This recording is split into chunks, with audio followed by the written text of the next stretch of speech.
কাল আমার প্রিয় বন্ধুরা, ভিডিওটা দিতে একটু লেট হয়ে গেল। আমরা কিন্তু দার্জিলিং থেকে বাড়ি চলে এসেছি। তো তোমাদের ভিডিওটা দিতে একটু লেট হলো, কারণ আমার প্রচুর ঠান্ডা লেগে গেছিলো। দার্জিলিংয়ের ওয়েদার কোথাও ঠান্ডা কোথাও গরম, আর যেখানে গরম ছিল জানো তো, সেখানে কিন্তু পাখা চালাতে হয়েছিল। তো সেই কারণে ঠান্ডা গরম লেগে গেছিলো। আমার তো ছোটো ছেলের যেন জ্বরও চলে এসেছিলো। তো খুব টেনশানে ছিলাম। যাই হোক, আমার কিছু হয়নি, কিন্তু বাড়িতে আসার পর আমার পুরো ঠান্ডা লেগে গলা ঠলা ফুলে গেছিলো। তোমার প্রচুর ঠান্ডা লেগে গলা মানে কথা বলতে পারছিলাম না, তোমাদের যে ভয়েসটা দেবো সেটাও দিতে পারছিলাম না। তো সেই কারণে কিন্তু ভিডিওটা পুরো 4 দিনের মতন বন্ধ রেখে দিয়েছিলাম। তো এটা হচ্ছে আমরা তারপরে তোমাদের বেলদা অবধি দেখিয়েছিলাম। বেলদার পরে আমরা কিন্তু চলে গেছিলাম পাবাং বলে একটি গ্রামে। আর এখানে দেখো একদম রাস্তার উপরেই আমরা তোমার হোটেলটা পেয়ে গেছিলাম। এটা কিন্তু খুব সুন্দর করে সাজিয়েছিল ফুল দিয়ে, সেটাই শেয়ার করলাম। তারপরের দিনটাই কিন্তু আমরা দেখো সাইট সিন করতে বেরিয়েছিলাম। তো এখানে 3 করেছি। জায়গাগুলো কিন্তু খুব সুন্দর। সবগুলির নাম তোমাদের বলতে পারবো না, কিন্তু এক এক জায়গায় এক একভাবে কিন্তু আমরা গেছি। এই জায়গায় একটা পার্কের মতন ছিল, সেটা দেখে আবার অন্য জায়গায় দেখো বেরিয়ে যাচ্ছি। আর রাস্তাগুলি সত্যি এত সুন্দর, চারিদিকে সবুজে সবুজ। আর দেখো প্রাকৃতিক সৌন্দর্য মানে কতটা যে সুন্দর। দার্জিলিং, কাশ্মীর এই সমস্ত জায়গায় কিন্তু গেলে পরে বোঝা যায় চারিদিকে সবুজ আর সবুজ, মানে চোখ যেন ধাঁধিয়ে যায়। আর আমাদের কলকাতা শহরে কোথাও গাছ যেন খুঁজেই পাওয়া যায় না। তো এই সমস্ত জায়গায় গেলে সত্যি মনে হয় যেন আর আসতে ইচ্ছা করে না।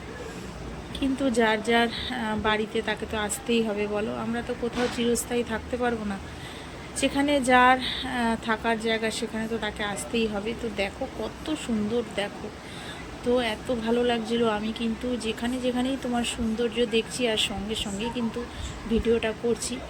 এমন কোনো জায়গা নেই যে সৌন্দর্য নেই।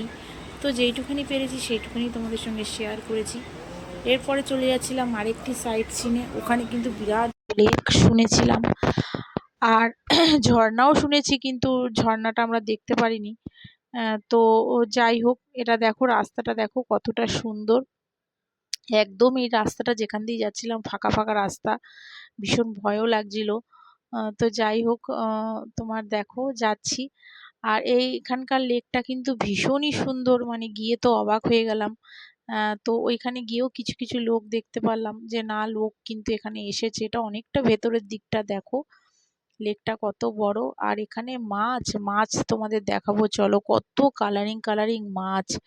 তো যখনই তোমার মাছগুলি মানে বুঝতে পারছে যে এখানে লোকের গলার আওয়াজ পাচ্ছে, তখনই এক জায়গায় ওরা জড়ো হয়ে যাচ্ছে। আর এদিকে দেখো আমার ছেলে বসে আছে।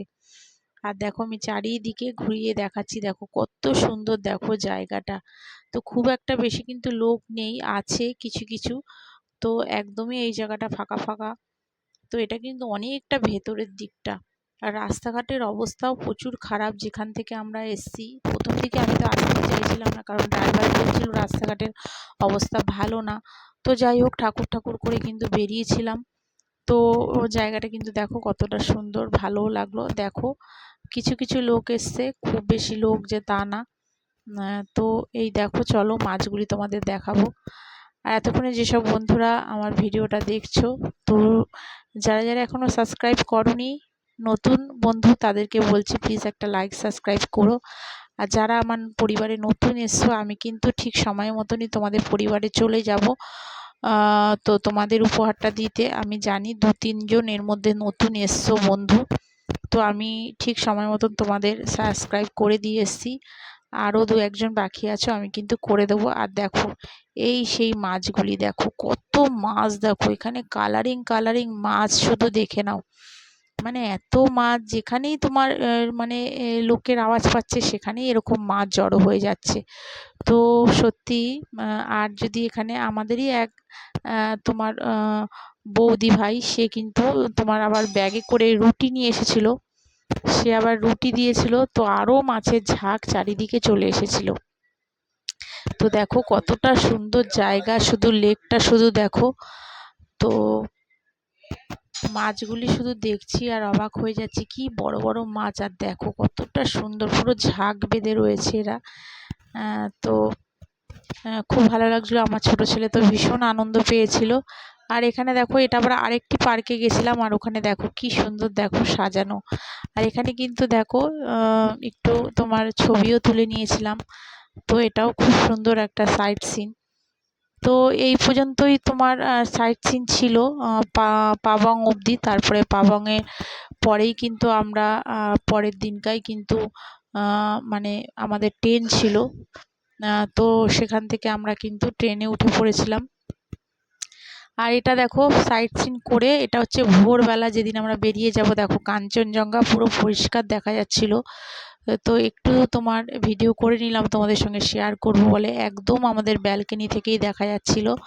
তো এটা হচ্ছে সেদিন সকালের, যেদিন আমরা বেরিয়ে যাব সেদিনের সকালের কাঞ্চনজঙ্ঘার ছবিটা। দেখো কতটা সুন্দর লাগছে। তো একটু তোমার বেলা বাড়তে আরও ভালো লাগছিল, যখন রৌদ্রটা পড়ছিল তো তখন আর তুলতে পারিনি। আর এদিকে দেখো সবাই একটু গল্প করছে। তো এখন একটু চা টা খাবো, খেয়ে একটু টিফিন টিফিন করেই কিন্তু আমরা সবাই কিন্তু আবার স্টেশনের দিকে রওনা দেব। তো খুব সুন্দর কিন্তু লাগলো দার্জিলিংটা। আর এদিকে দেখো সব রেডি হয়ে গেছি, আর এখন কিন্তু সবার যে যার ব্যাগপত্র দেখো সব গুছিয়ে নিয়েছে। তো এখন বেরিয়ে যাব শিলিগুড়ির উদ্দেশ্যে। তারপরে রাতের ট্রেন, তারপরের দিনই বাড়ি কিন্তু ফিরে এসেছি। তো চলো বন্ধুরা, আজকের মতন কিন্তু ভিডিওটা এখানে শেষ করছি। আবার দেখা হবে আগামীকাল আরেকটি নতুন ব্লগের সাথে। আর তোমরা কেউ প্লিজ রাগ করো না, আমি ঠিক সময় মতন তোমাদের ভিডিও দেখে নেব। তোমরা তো বুঝতেই পারছো, ঘুরে এসে আমি অসুস্থ হয়ে গেছিলাম। তো সেই কারণে আর ইচ্ছা করেনি কারোর ভিডিও দেখতে।